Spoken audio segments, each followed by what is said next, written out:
Welcome back to Seven Deadly Sins Anime Review, special number 32. This is our reviewing the 308th chapter of the manga, Epilogue 2. I thought this could be a double-sized chapter. Nope, it's basically regular standard size. It's talking about like probably that next week is probably gonna be next week when they have it double-sized. Chapter starts off with a great cover page of showing Meliodas' various poses that he made over the years. The chapter starts off with a bunch of creatures running from something, and then we cut to one of the most probably one of the most interesting scenes in the entire series. Bon and Elaine, King's sister, in bed together, and it's very heavily implied these two just had sex. Yes, Elaine, the woman, the character who looks like a little girl even though she's over 700 years old. So the only reason why I accept this over, let's say, well, this is not technically child molestation because, well, she's older than he is. And yeah, he's sort of like, yep, I finally bed the woman I love. That's probably his opinion. And of course, they're all talking about King. Not King, they're talking about Meliodas. And they basically hang on bed together for the first few pages of the chapter. And then we cut to seeing Elizabeth. And of course, you see Elaine, of course, now she's fully dressed with Bon. And of course, go to the Boar Hut, which, I just put out that the building is basically a giant freaking beer mug. Yep, that's what the building looks like now. This is technically the Mark III version of the Boar Hut, which still, the thing is still sitting on the back of Hawk's mother. A creature that does not talk. And we have the Seven Deadly Sins just, well, this is probably also the first time in the series for quite some time where they actually all reunite all together in the same place because they've been separate for quite some time. And everyone's so happy to be together. And of course,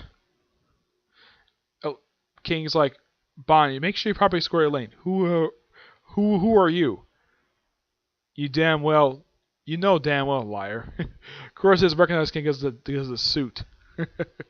And we see one of King's advisors, well, at least maybe someone who's see a little kid talking to, I think it's supposed to be King, or at least somebody else. And Meliodas Liz basically act like they're a proper couple now. Yep.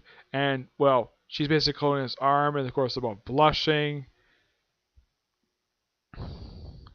And of course, they talk about marriage. Of course, she kind of knows that he's going to be leaving soon.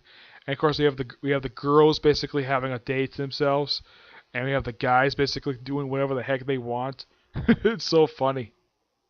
Yeah, and it's something though that the Sin of Lust is the only male member of the Seven Deadly Sins who does not have a girlfriend. Yep, he's the only one who currently doesn't have one.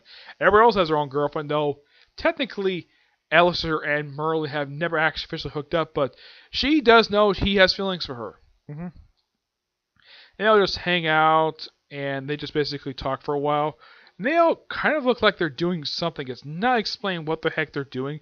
It's like they all have it's maybe implying they're all going to the bathroom together, or it could be like they all have their hands in their pockets. It just looks like a very awkward scene. Because you have Bon, Elsker, Meliodas, and King, and Garth basically just standing here in this awkward looking pose. You can't exactly see it, but look it up. Basically, yeah, it's very awkward.